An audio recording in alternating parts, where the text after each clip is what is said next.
अस्सलाम वालेकुम नाज़रीन। जीअं त कुछ देर पहिरें तव्हांखे ॿुधाईंदा हलूं त हिकु वीडियो वायरल थी आहे जंहिंमें हिकु पीरसन औरत खे जेको आहे माण्हुनि जे हजूम में जेको आहे उनखे उन मथां तशदुद करे उनजे वारनि खां गिले उनजो तज़लील कयो पियो वञे। अहिड़ी वीडियो कुझु देर पहिरें मीरपुर माथेले जी सरकारी अस्पताल मां जेकी आहे उहा वायरल थी आहे, जंहिंमें ॾिसी सघिजे थो त हिकु पीरसन औरत खे जेको आहे उहो वारनि खां वठी सरेआम गीले जेको आहे उनखे तज़लील जो निशानो बणायो वञे थो ऐं उते जेका ॿिया मौजूद माण्हू आहिनि उहे छॾाइण जी कोशिश करे रहिया आहिनि।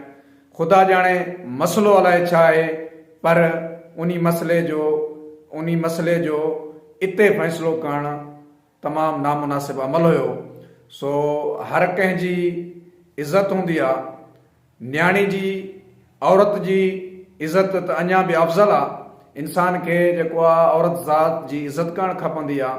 सो इन हवाले सां ही हिकु पीरसन पोड़ी आहे, इन जो छा कसूर हूंदो यार। ऐं तव्हां जेको आहे उते पंहिंजी अदालत क़ाइमु करे उते जेको आहे उनको फ़ैसिलो कयो था, उन मथां तशदुद कयो था। यार कंहिंजी इज़त जो कुझु त ख़्यालु कयो करो। छा उनजो कसूर हुयो, कहिड़ी वजह हुई, घर वञी उनखे सम्झायो वई, ॿुधाए पियो वञे त जेका हुन ते तशदुद कंदड़ आहिनि न उहे बि उनजा पंहिंजा ई आहिनि। को ॾेर अलाए छा चवनि था, पर मूंखे त अहिड़ी का वधीक मालूमात जेकी आहे उहा न थी सघी आहे, जंहिंजो SSP घोटकी बि ॿुधण में पियो अचे त नोटिस वरितो आहे।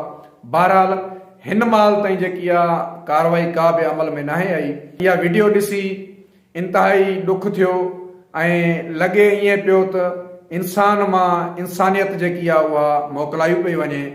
छो जो हिकु पीरसन औरत जेकी पोड़ी आहे, पाण खे वॾी उमिरि वारे जो इंसान खे उहे त एतिराम करणु खपंदो आहे, छो जो वॾी उमिरि वारो वॾी इज़त वारो हूंदो आहे। सो ॿियो न त उनजी उमिरि जो जेको आहे ख़्यालु कयो वेंदो आहे त बाबा हू ज़ैफ़ आहे, हू असांखां वॾी उमिरि जी आहे, उनजो एतिराम कयूं, उनजी इज़त कयूं। पर उनजो एतिराम उनजी इज़त करण जे बजाए उनखे सरेआम जेको आहे सवनि माण्हुनि जे विच में जेको आहे उनखे वारनि मां गिले उनजी तज़लील कई पई वञे।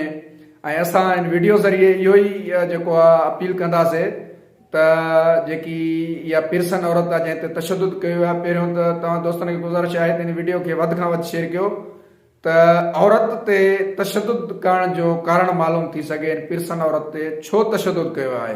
ऐं उनखां पोइ साफ़ शफ़ाफ़ जेकी आहे उहा मामले जी जांच कई वञे त पीरसन औरत जो छा कसूर हुयो ऐं उनखे इते जेको आहे पंहिंजी अदालत लॻाए छो तशदुद कयो हुयो। सो कसूरवार खे जेको आहे सज़ा मिलणु घुरंदी आहे। अवां दोस्तनि जी वॾी महिरबानी, वक़्तु कढी जेको आहे असांजी वीडियो ॾिठी।